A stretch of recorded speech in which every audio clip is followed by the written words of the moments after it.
പേരില്ല.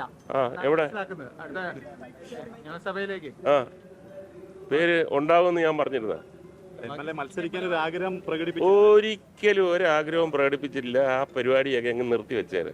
ഞാൻ എന്താ പറഞ്ഞത്, പാർട്ടി എന്താ തീരുമാനിക്കുന്നത് അതനുസരിച്ച് നടക്കും. അതാണ് നമ്മളുടെ ഒരു രീതി.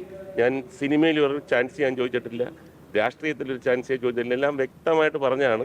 ഇപ്പോൾ അങ്ങനെ ജയമോഹൻ സഖാവിനെയാണ് നിയമിക്കുന്നത് പിന്നെ സ്ഥാനാർത്ഥിയെങ്കിൽ പൂർണ്ണമായി അദ്ദേഹത്തിനോടൊപ്പം നമ്മൾ പ്രവർത്തിക്കുന്നു. എനിക്ക് ഏറ്റവും ഇഷ്ടപ്പെട്ട ഒരു നേതാവാണ്. തീർച്ചയായിട്ടും ജയിക്കുകയും ചെയ്യും. പിന്നെ എല്ലാവരും നിങ്ങളെ മറച്ചു വെക്കുന്ന ഒരു കാര്യം കൂടെ ഞാൻ പറയാം.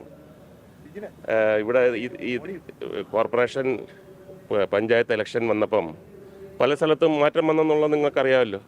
എന്നാൽ കൊല്ലം മണ്ഡലത്തിൽ 10,000 വോട്ടിൻ്റെ ഭൂരിപക്ഷം LDFനുണ്ട്. ഒരുപാട് പേരത് മറച്ചു വെച്ചു.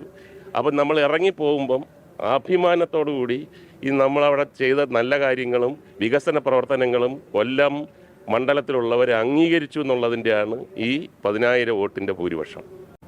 LDFിൻ്റെ 10,000 വോട്ടിൻ്റെ ഭൂരിപക്ഷം ഇപ്പം തന്നെ ഉണ്ടെങ്കിൽ അതിനപ്പുറത്ത് ഭൂരിപക്ഷം വരുമെന്നുള്ളതിനകത്ത് എന്താ തർക്കം? തീർച്ചയായിട്ടും ഒരു ഗവൺമെൻറ്റിൻ്റെ വികസന പ്രവർത്തനങ്ങളാണ് ലാസ്റ്റിൽ കൗണ്ട് ചെയ്യുന്നത്. ജീവിത സൗകര്യങ്ങളും സന്തോഷകരമായിട്ടുള്ള ഒരു ജീവിതം, ഹാർമണിയൊക്കെ ഉണ്ടായ ഒരു 10 കൊല്ലം എന്ന് പറഞ്ഞു കഴിഞ്ഞാൽ ചെറിയ കാര്യമല്ല. അത് തന്നെ കൗണ്ട് ചെയ്യും. അതുകൊണ്ട് തന്നെ LDF ശക്തമായി തിരിച്ചു വരുമല്ല, നിലനിൽക്കും. തീർച്ചയായിട്ടും വികസനം എന്ന് പറയുന്ന വികസനം കൂടി ഇല്ലെങ്കിലുള്ള സ്ഥിതി ഒന്ന് ആലോചിക്കുക. വികസനം തന്നെയാണ് പ്രധാനം. അത് ആരും പറയുന്നില്ലല്ലോ, വികസനത്തിൻ്റെ കാര്യമേ പറയുന്നില്ലല്ലോ. വേറെ എന്തൊക്കെയോ പറഞ്ഞുകൊണ്ടിരിക്കുന്നു. അതെല്ലാം 2-3 മണിക്കൂർ കഴിയുമ്പോഴത്തേക്ക് മാറി എവിടെ വികസനം എന്ന് ചോദിക്കും. കാണിച്ചു കൊടുക്കുക, ജയിക്കുക, അത്ര. ലോകത്തെവിടെയായാലും ഏത് സമയത്തും 24 വാർത്തകളും ഓഗ്മെന്റഡ് റിയാലിറ്റി പാക്കേജുകളും എക്സ്പ്ലെയിനറുകളും വിശദമായി കാണാൻ ഞങ്ങളുടെ YouTube ചാനൽ നിങ്ങൾക്ക് സബ്സ്ക്രൈബ് ചെയ്യാം.